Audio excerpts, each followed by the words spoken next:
উচ্চ মাধ্যমিক ABTA test paper 2024-25 যে ইংলিশ পেজগুলি রয়েছে সেই ইংলিশ পেজগুলির মধ্য থেকে এখন 75 পেজটির এমসিকিউ, এসএকিউ এবং গ্রামার পার্টের সমাধান দেওয়া হবে। আর বলে রাখবো, আগের যে পেজগুলি দেওয়া রয়েছে সেগুলির সমাধান কিন্তু ইতিমধ্যেই আপলোড করা হয়েছে। ডেসক্রিপশন বক্স এবং এন্ড স্ক্রিনে প্লেলিস্ট রয়েছে, দেখে নিতে পারো। তাহলে এখন 75 পেজটির এমসিকিউ, এসএকিউ এবং গ্রামার পার্টের সমাধান দেখে নেব। শুরুতে রয়েছে প্রোজ পার্ট থেকে এমসিকিউ প্রশ্ন। The second co passenger broke into the narrator's, এরপরে অ্যান্সারটা হবে বিয়ের দাগ ডে ড্রিম, যেটাকে বলা হচ্ছে রিভারি দিয়ে বলা হচ্ছে আর কি। এরপরে my austere father used to avoid it indicates that Kalam's father was very, এরপরে সিয়ের দাগ হবে অ্যান্সার সিম্পল। এরপরে রয়েছে the full name of Mrs Luella Bates was, এরপরে অ্যান্সারটা হবে option A Mrs Luella Bates Washington Jones, এটা হচ্ছে পুরো নাম। এই পুরো নামটা ভালোভাবে খেয়াল রাখতে হবে, এসএকিউ প্রশ্নতেও অনেক সময় চলে আসে।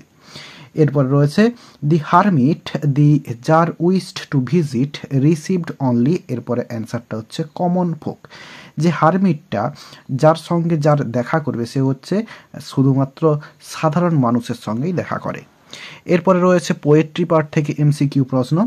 দি colour depicted at the end of the poem asleep in the valley is, অ্যান্সারটা হবে সিয়ের দাগ রেড। রেড কালারটাকে এই কবিতার শেষে বর্ণনা করা হয়েছে।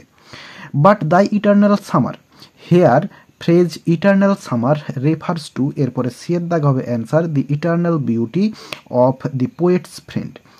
এরপরে রয়েছে দি ট্রি হ্যাজ গ্রোন, এরপরে অ্যান্সারটা হবে সিয়ের দাগ বাই কনজিউমিং দি আর্থ।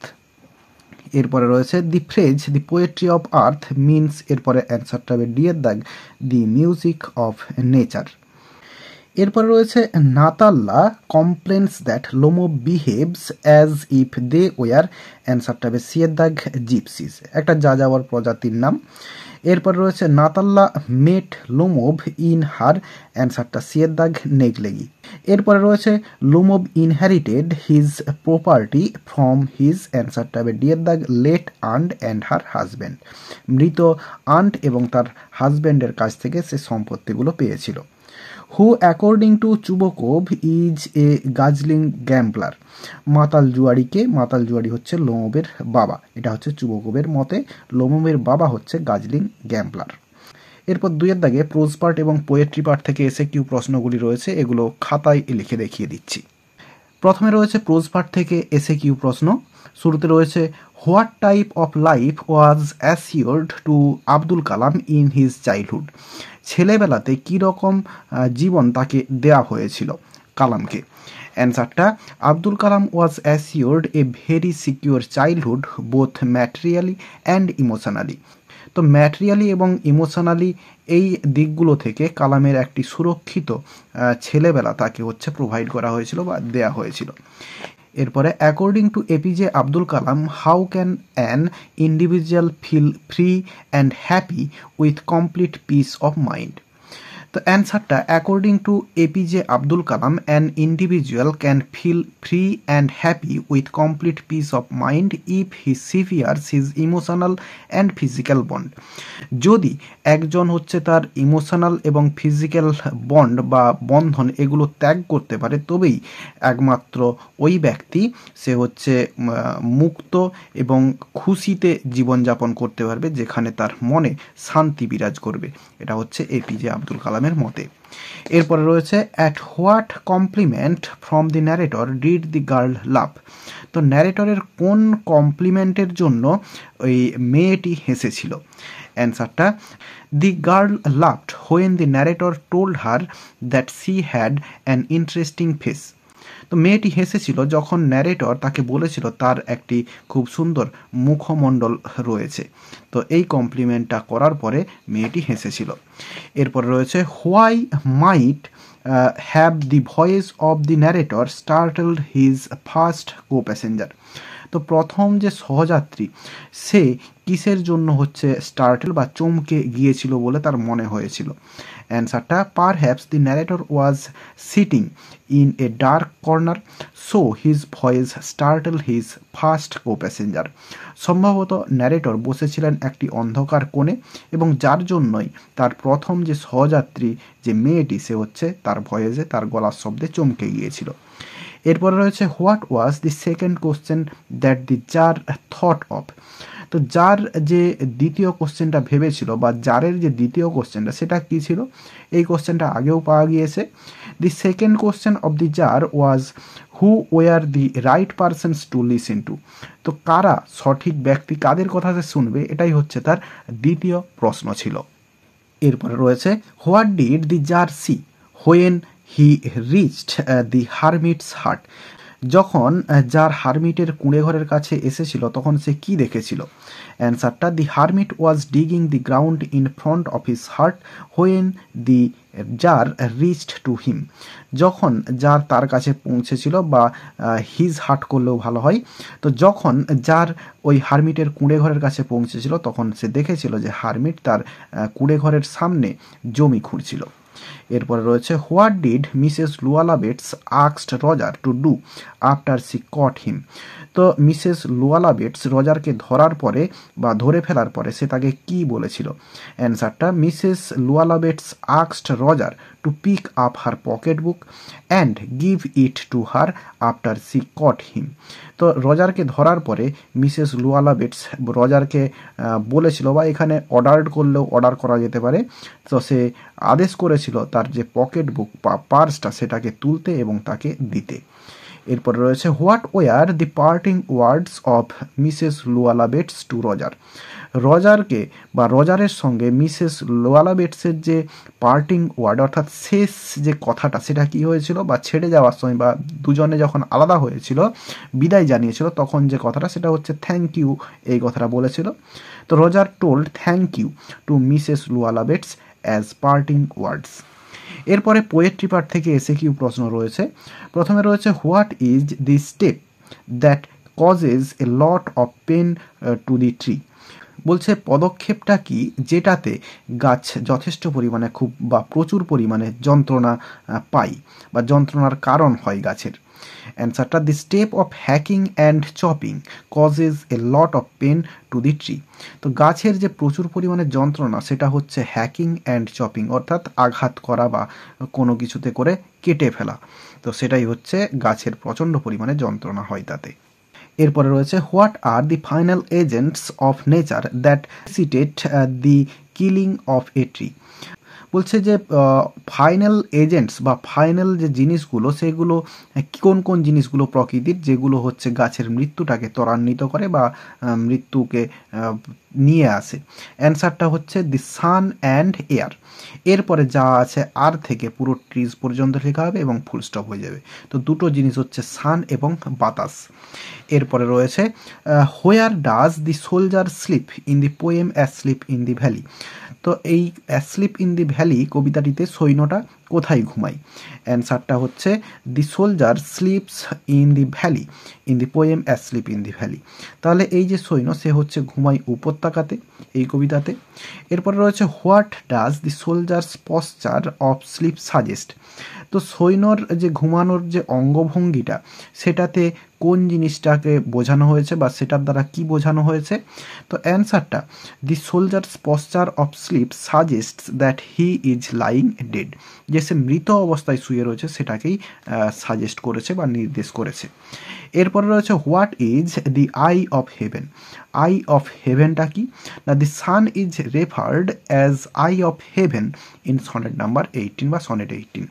তো এই সূর্যকেই রেফার করা হয়েছে আই অফ হেভেন দিয়ে বা এখানে অ্যাজ এখানে দি লিখলে ভালো হয় দি আই অফ হেভেন।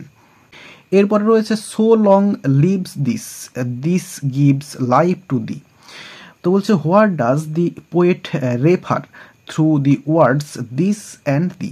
তো এই যে দিস এবং এই যে দি কথাটা রয়েছে এইগুলো দ্বারা কি বোঝানো হয়েছে বা কবি কি বুঝিয়েছেন?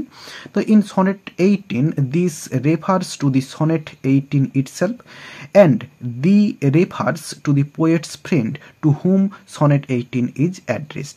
তো দিস কথাটা দিয়ে এই যে সনেট 18 এটাকেই নির্দেশ করা হয়েছে বা বোঝানো হয়েছে, এবং দি দ্বারা বোঝানো হয়েছে কবির যে বন্ধু তাকে, যাকে এই কবিতাটা অ্যাড্রেস করা হয়েছে। এরপরে রয়েছে he takes the lead, who is he here. এখানে হিটাকে, হি হচ্ছে grass hopper, the grass hopper is referred to here in the অ্যাবাব line. ওপরের লাইনে গ্র্যাস হপারকে হি দিয়ে বোঝানো হয়েছে। এরপরে রয়েছে what does Keats mean by new moon mid in his sonnet. তো এই কোশ্চেনটা আগেও পাওয়া গিয়েছে।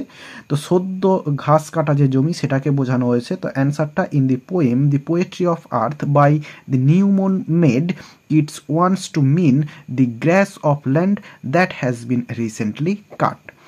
এরপরে গ্রামার পার্টে চলে আসবো, এটাও একসঙ্গে দেখে নেব আমরা। 77 পেজে রয়েছে, 4 দাগের এতে ডুয়েস ডাইরেক্টেড রয়েছে। এখানে শুরুতে রয়েছে she seemed to find nothing strange in the question, affirmative sentence করতে দেওয়া রয়েছে। অ্যান্সারটা হবে it seemed that she failed to find anything strange in the question. এরপরে রয়েছে my austere father use to avoid all inessential comforts and luxuries. এটা হচ্ছে exclamatory sentence করতে দেওয়া রয়েছে। অ্যান্সারটা হবে how austere my father was to avoid all inessential comforts and luxuries, শেষে এক্সক্লেমেশন সাইন হবে। এরপর রয়েছে but she bent down enough to permit him to stoop and pick up her purse. এটা হচ্ছে কমপ্লেক্স সেন্টেন্স করতে হবে। তো আমরা পুরো এই স্টুপ পর্যন্ত যা আছে লিখে দেব এবং এই অ্যান্ডের জায়গায় সো দ্যাট নিয়ে আসবো এবং এরপরে সাবজেক্টটা নিয়ে আসবো হি, হি এবং could pick up her purse. তাহলে অ্যান্সারটা হবে but she bent down enough to permit him to stoop so that he could pick up her purse. এরপরে রয়েছে when he had dug 2 beds the jar stopped and repeated his questions।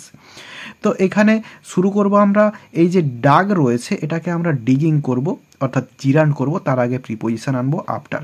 After digging 2 beds, এরপরে এই যে দি jar থেকে যা আছে লিখবো এই স্টপড পর্যন্ত, এরপরে এই অ্যান্ডের জায়গায় টু লিখবো এবং রিপিটেডটাকে রিপিট করে দেব এবং তারপরে যা আছে হিজ কোশ্চেন্স লিখে দেবো। অ্যান্সারটা হবে after digging 2 beds the tsar stopped to repeat his questions. এরপরে রয়েছে those hunters urge most who knows the least, comparative ডিগ্রিতে চেঞ্জ করতে দেওয়া রয়েছে। তাহলে এই যে এখানে দি লিস্ট কথাটা রয়েছে, তো এইটা হচ্ছে সুপারলেটিভ ভার্ব, তার আগে শুধুমাত্র দি রয়েছে। তো অ্যান্সারটা কিন্তু একটু অন্যরকমভাবে হবে, এটা those hunters urge most who no, এরপরে অ্যান্সারটা হবে লেস দেন আদার্স, অন্যদের থেকে যে কম জানে সেই বেশি আর্জ করে। এরপরে রয়েছে first you pretend that the meadows are yours. এটা হচ্ছে এই যে প্রিটেন্ড কথাটা রয়েছে এটাকে নাউন ফর্ম হিসেবে ইউজ করতে হবে। তাহলে অ্যান্সারটা ফার্স্ট কথাটা লিখবো, সাবজেক্টও তাই লিখবো, কিন্তু এরপরে যে প্রিটেন্ড ভার্বটা রয়েছে এটার নাউন ফর্ম করতে হবে, তাই জন্য এটাকে নাউন ফর্ম করে দিলে এর বদলে তাহলে ভার্ব আনতে হবে। তো এরপরে এর যে নাউন ফর্ম সেটা হচ্ছে প্রিটেনশন, এটা বসিয়ে দেবো, এরপরে দ্যাট থেকে যা আছে পুরোটা বসিয়ে দেবো। তাহলে অ্যান্সারটা হবে first you mention that the meadows are yours. এরপরে বিয়ের দাগে রয়েছে আর্টিকেলস অ্যান্ড প্রিপোজিশনস রয়েছে। তো এটি রয়েছে 3 কোশ্চেন্স থেকে এবং এরপরে যে এরর কারেকশানটা রয়েছে এটি রয়েছে স্ট্রং রুটস থেকে। আর বলে রাখবো এখানে যে রাইটিং স্কিলগুলো রয়েছে 6 দাগে যে লেটারটা রয়েছে, write a letter to the municipal chairman on the poor condition of roads and street light in your locality, এটা কিন্তু আগেই আপলোড করা রয়েছে। এবং তারপরে এই বিয়ের দাগে যে রিপোর্টটি রয়েছে এটিও কিন্তু ইতিমধ্যেই আপলোড করা রয়েছে চ্যানেলে। ডেসক্রিপশন বক্স এবং আই বটনে বিভিন্ন ধরনের যে রাইটিং স্কিলগুলো আসছে বা রাইটিং স্কিলগুলোর যে প্লেলিস্টের লিঙ্ক আসছে সেখান থেকে তোমরা দেখে নিতে পারো। আর এরই সঙ্গে সঙ্গে এই পেজটির MCQ, SAQ এবং গ্রামার পার্টের সমাধান দেওয়া গেল, সঙ্গে এখানে দুটো রাইটিং স্কিলও দেওয়া রইল। আর বলে রাখবো, আগের যে পেজগুলি রয়েছে সেখানেরও কিন্তু বেশিরভাগ রাইটিং স্কিলই কিন্তু ইতিমধ্যেই আপলোড করা রয়েছে। তোমরা ওই প্লেলিস্টগুলো চেক করলেই কিন্তু রাইটিং স্কিলগুলো পেয়ে যাবে। তো আশা করি বোঝাতে পারলাম। ভিডিওটি ভালো লেগে থাকলে একটি লাইক করো এবং বন্ধুদের মধ্যে শেয়ার করো, এবং আমার এই চ্যানেলে নতুন হলে চ্যানেলটি সাবস্ক্রাইব করে পাশে থাকা বেল আইকনটি প্রেস করো পরের ভিডিওগুলি সবার আগে পাওয়ার জন্য। এই ভিডিওতে এতটাই, দেখাবে নেক্সট ভিডিওতে। ভালো থাকো সবাই, ধন্যবাদ।